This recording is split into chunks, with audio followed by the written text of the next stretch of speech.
If you look at the continuous shape function, still we didn't say the second comment. If we look at the continuous shape functions, we'll see something like this. Okay? We'll have something like this.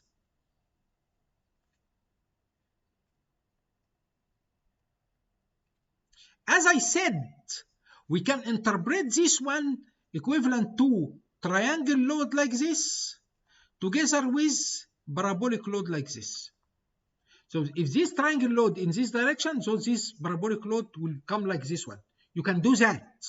And this one clearly is parabolic load.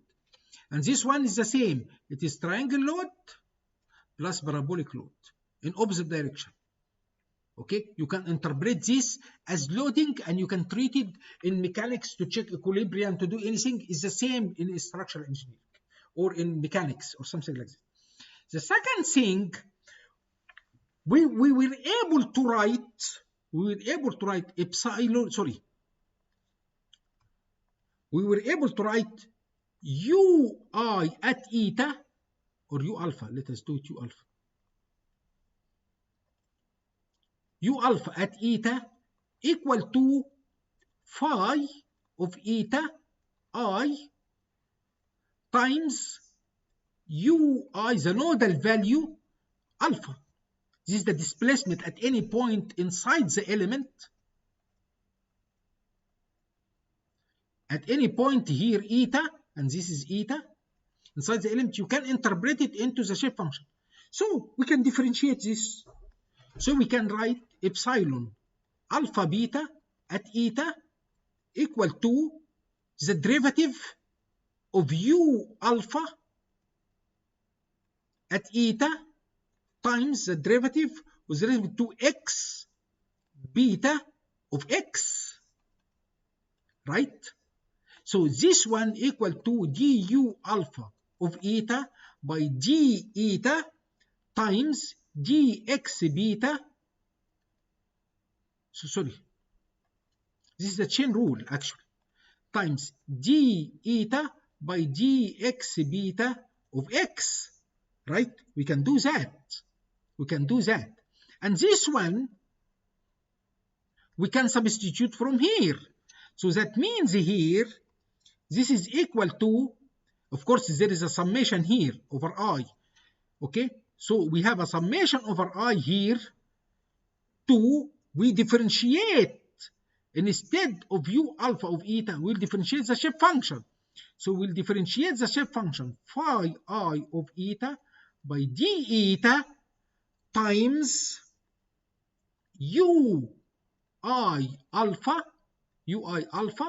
So this is the same like this derivative times d eta by dx beta of x. And this is a way to compute strains direct, not from using the integral equation. We differentiated the integral equation, but now we can compute the strain using the shape function derivative. This is the shape function derivative. This is the shape function derivative. And we will use this one to compute the stresses after that on the boundary.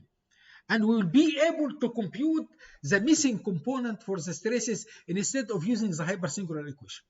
Okay, this is the idea. Up to now, I'm just give something like introduction to quadratic element. Still, I need to demonstrate the shape function for discontinuous element, how to compute equilibrium, how to reform the H and G matrices using the quadratic element, because we'll have a lot of fun in doing this, and how to compute singularities in having quadratic elements. Okay, life will not be easy as before, but it is very nice and very tasty. Okay, I will stop now. Because going one step more will last for something like at least half an hour more, and I can see I have only 5 minutes. So if anybody has any question until now on quadratic element, I welcome. This is very simple introduction. We'll continue next lecture talking about quadratic elements. Any questions? So you still are there hello? still alive? I would like to see faces. Where are the faces? I think they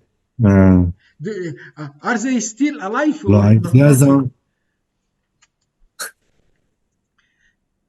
So yeah, maybe all of you just Yes, we choose have one question. We have my Professor, say what yes, is my student ask. refer to fan shape section in the bottom right corner of page 14? What is this? This is page 14. What is the fan shape? I don't understand, to be honest. This is page 14. Am I right or not? I don't understand, to be honest. Page. This is page 14. Page, right or page not? 14? Bottom right corner, this part. Do we have? I don't understand. Yeah, What is the 3 over 2? Ah, this one. Yeah, this maybe one, open. Okay. You see here. Okay, this one. He's talking about this one.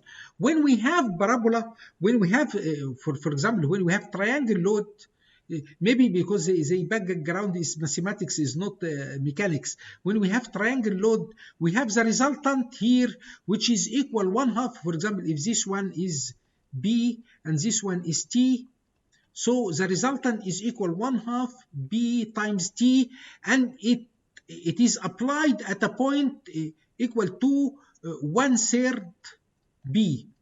Okay, when we have parabolic loading or something like this, the area of this parabolic loading is 2/3 of B times T.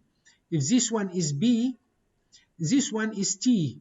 Okay, so I'm going to give numerical example next time to demonstrate this part, and it applied at the middle. So this one is very, very important to check equilibrium.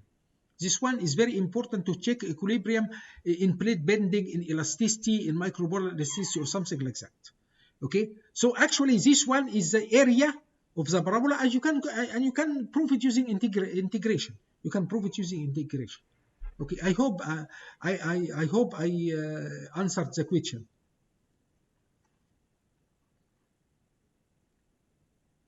Yes. Okay. Any other question? Yeah, any others? I'm reminding you, I am ready to answer any question 24 hours, 7 days a week on WeChat. Okay, I welcome any question. I love talking about boundary elements. Okay? Yeah. Okay. Okay. Any other question? Okay, if no, yeah, we close today's lecture. Okay. And I hope if you can update the record video. Yeah. Yes, it is now updated up to lecture number 8. Lecture number 8 is uploaded yesterday. Yes. Okay. Yes. Okay. So I'll download it and share to my student. Yeah. Okay. Thank you, Paul. Okay. Yeah. Thank you. Next week.